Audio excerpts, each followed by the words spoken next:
सुबह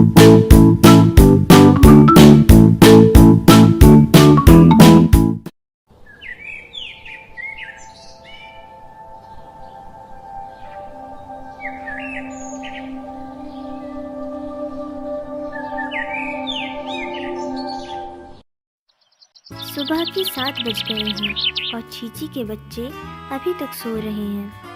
आज तो चीची का उन्हें उठाने का मन ही नहीं कर रहा, मगर स्कूल जाना भी ज़रूरी है। अरे बच्चों, ये क्या अभी तक सो रहे हो? चलो अब जल्दी उठ जाओ, वरना स्कूल के लिए लेट हो जाएगा। तब तक मैं तुम्हारा लंच बॉक्स तैयार कर देती हूँ।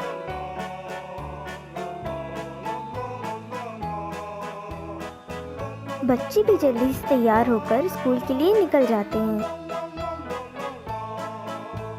अरे बच्चों, स्कूल से छुट्टी के बाद सीधा घर आना, कहीं और मत जाना, समझे? बच्चों को स्कूल भेजने के बाद चीची अपने बाकी के काम में जुट जाती है।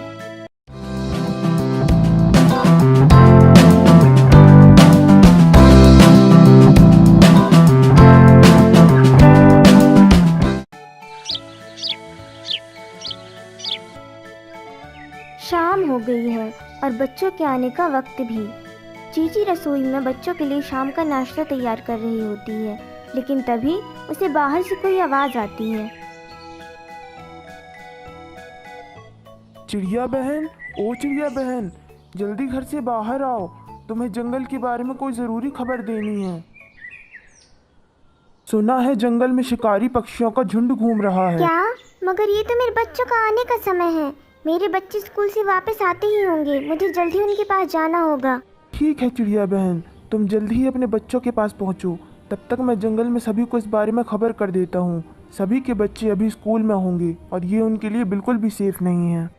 कालू की बात सुनकर चीची जल्दी वहाँ से निकल जाती है।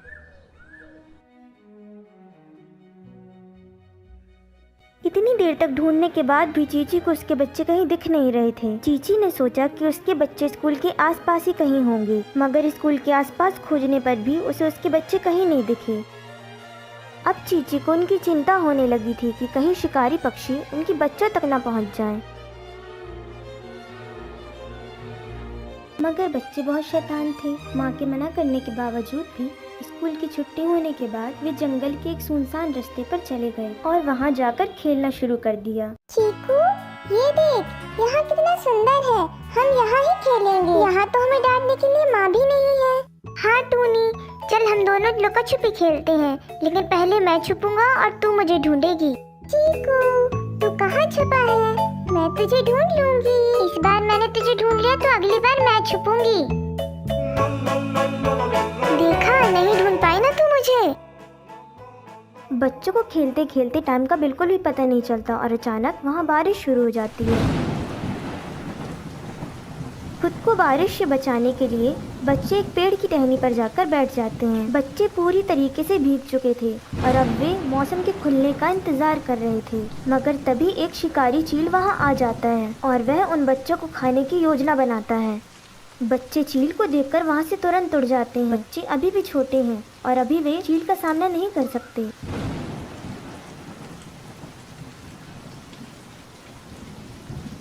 दोनों के पंख भीग चुके थे और अब उनसे बिल्कुल भी नहीं उड़ा जा रहा था। बारिश के थमते ही वे एक पेड़ के नीचे जाकर बैठ जाते हैं,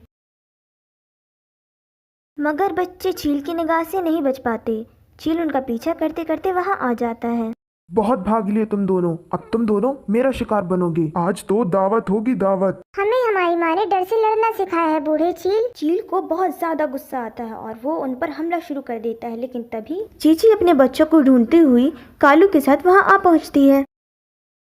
तुझे क्या लगा तू मेरे बच्चों को मार डालेगा? आज मैं तुझे नहीं छोड़ूंगी।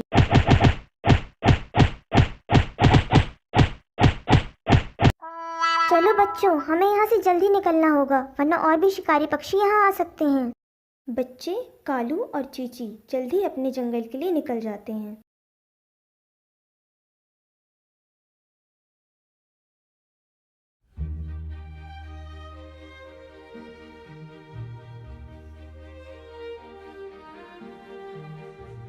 चारों को अपने जंगल पहुंचते पहुंचते बहुत देर हो जाती है और चारों तरफ अंधेरा छाने लगता है।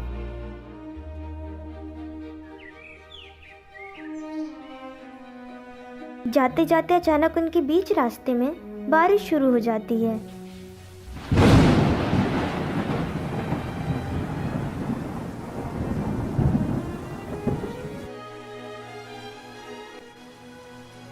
सभी भीगी हालत में घर पहुंचते हैं। बच्चे तो घर पहुंचते ही रोने लग जाते हैं और चीची उन्हें खूब डांटती है। बच्चों, मैंने तुमसे कहा था कि स्कूल से छुट्टी के बाद तुम सीधा घर आओगे, फिर तुम लोग वहाँ क्यों गए? बताओ मुझे, तुम लोग इतनी ज़्यादा शैतानियाँ क्यों करते हो? जानते हो अगर मैं वहाँ पर नहीं पहुँचती तो आज तुम लोग के साथ क्या हो सकता था? बच्चे तो लगातार रो ही जा रहे थे। जैसे ही चीची का गुस्सा ठंडा हुआ, उसने अपने बच्चे को गले से लगा लिया। बच्चों को अपनी गलती का एहसास हो चुका था। बच्चों को शांत कराते ही चीची बच्चों के लिए कुछ खाना बनाने चली गई।